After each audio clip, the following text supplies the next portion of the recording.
Yes, the millennial reign, the 1,000 year reign. Let's see if we can find a time period in which that occurred. I know my folks, 1,000 years got to be literal, even though it's the book of Revelation, what the most symbolic book in the Bible. But let's see if we can actually make it make sense using common sense, the Bible, and some real logic. Revelation 20:1. Then I saw an angel coming down from heaven, holding in his hand the key to the bottomless pit and a great chain. He seized the dragon, that ancient serpent, who is the devil and Satan, and bound him for 1,000 years, and threw him into the pit, and locked and sealed it over him, so that he would deceive the nations no more until the 1,000 years were ended.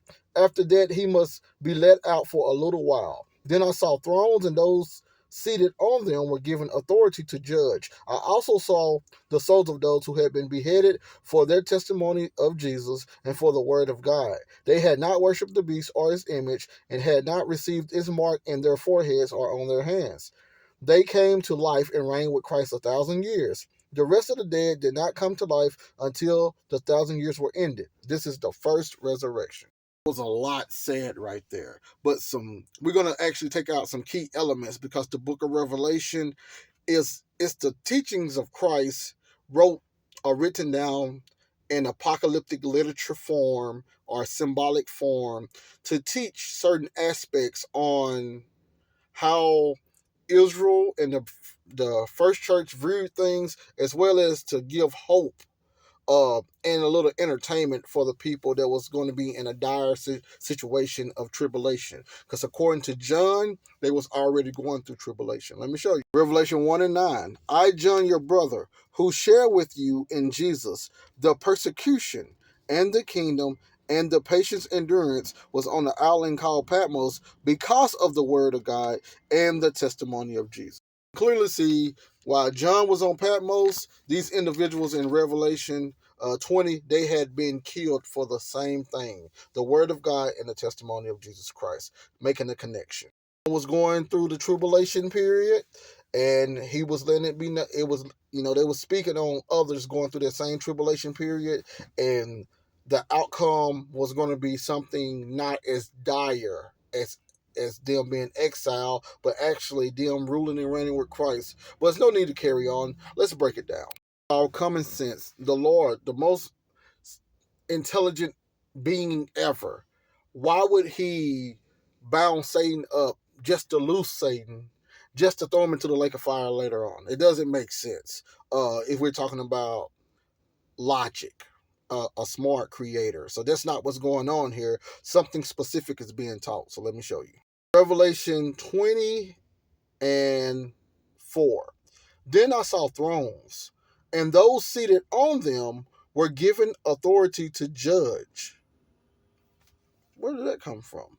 Let's look at Matthew 19:27-28. Then Peter said in reply, look, we have left everything and followed you. What then will we have? Jesus said to them, truly I tell you, at the renewal of all things, when the Son of Man is seated on the throne of his glory, you who have followed me will also sit on 12 thrones, judging the 12 tribes of Israel. 20:4. Then I saw thrones, and those seated on them were given authority to judge. Now, let's look at the rest of Revelation 20:4. I also saw the souls of those who had been beheaded for their testimony to Jesus and for the word of God.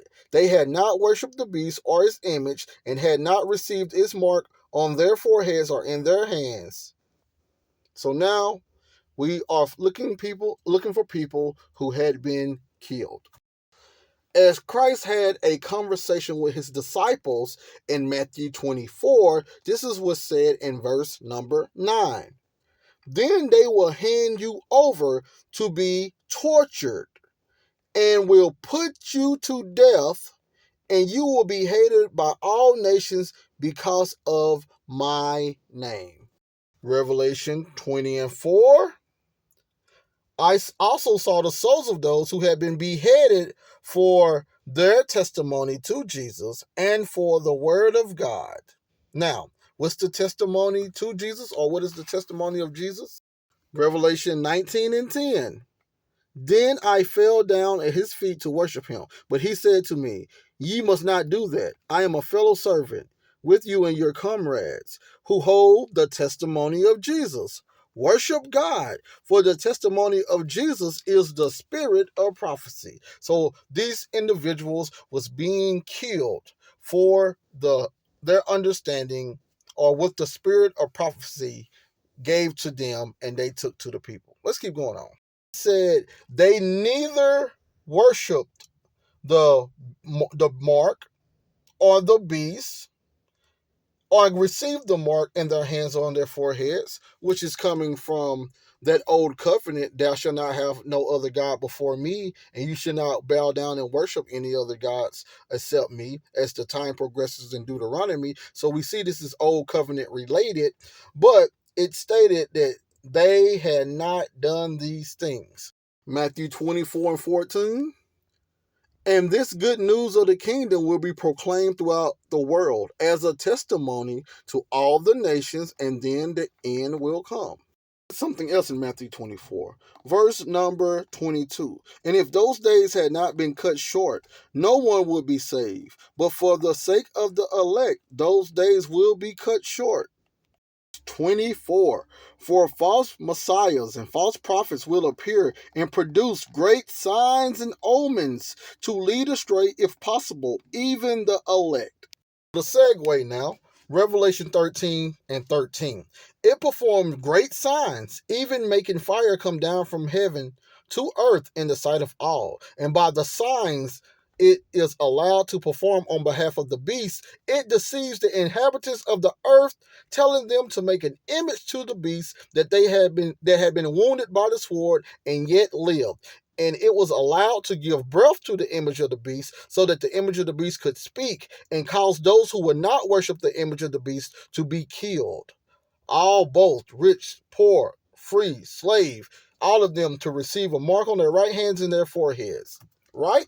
And now we realize this is what's going on in Matthew. So you see how Revelation is using the teachings from Christ and is putting it in symbolic form, apocalyptic literature. But let's keep going. So these people had been beheaded, and now they came to life and reigned with Christ 1,000 years. But the rest of the dead did not come to life until the 1,000 years were ended. This is the first resurrection. So these individuals had been beheaded for the testimony of Jesus, allowing them to be resurrected to life and reign with Christ 1,000 years. Where is that imagery from? Matthew 24 and 15. So when you see the desolating sacrilege, or the abomination of desolation, standing in the holy place, as was spoken of by the prophet Daniel, let the reader understand. Then let those in Judea flee to the mountains.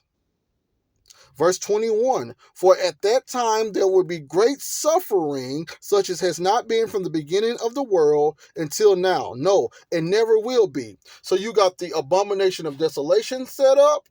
Then you have a great tribulation that follows. Revelation 13, you have an image created, and the people who do not worship the image being killed. During that time period, it's considered the 1,000-year millennial reign, aka the first resurrection. So let's find out where the first resurrection happened again in the prophets.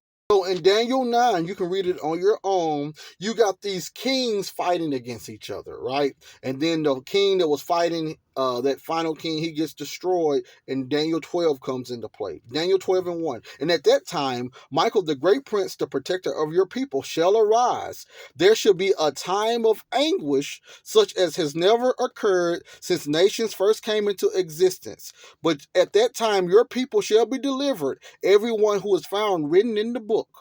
Daniel talking about a time of trouble that has never been, and it will never ever occur again, and some people written in a book will be delivered.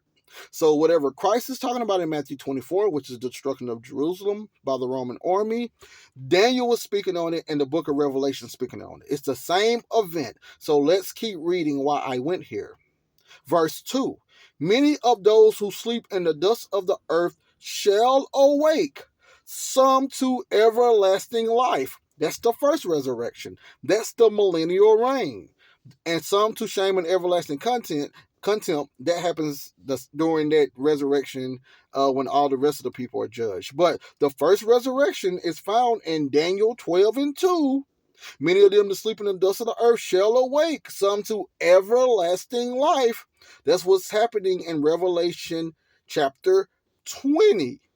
So this is happening around the time period of the persecution, the time period of the tribulation. So you have a tribulation occurring, people are being killed, their souls are written in the book of life, allowing them to resurrect into Christ's millennial kingdom, where they're considered ruling and reigning 1,000 years during that time period. 1,000 years just means perfection. That millennial reign happened in the first century around that time period. Thank you all for listening in. And if you've got any more questions, hit me up. But once again, the Revelation 20 millennial reign happened during the persecution, first century, when the Jews and the Christians was being persecuted for the word and testimony of Jesus only, and they was receiving a kingdom during that persecution. And the disciples who had crossed over was able to put judgment or set the judgment upon Israel for their wickedness as well. Now, thank you all for listening in, and hopefully this video don't cut off, but y'all stay in shalom.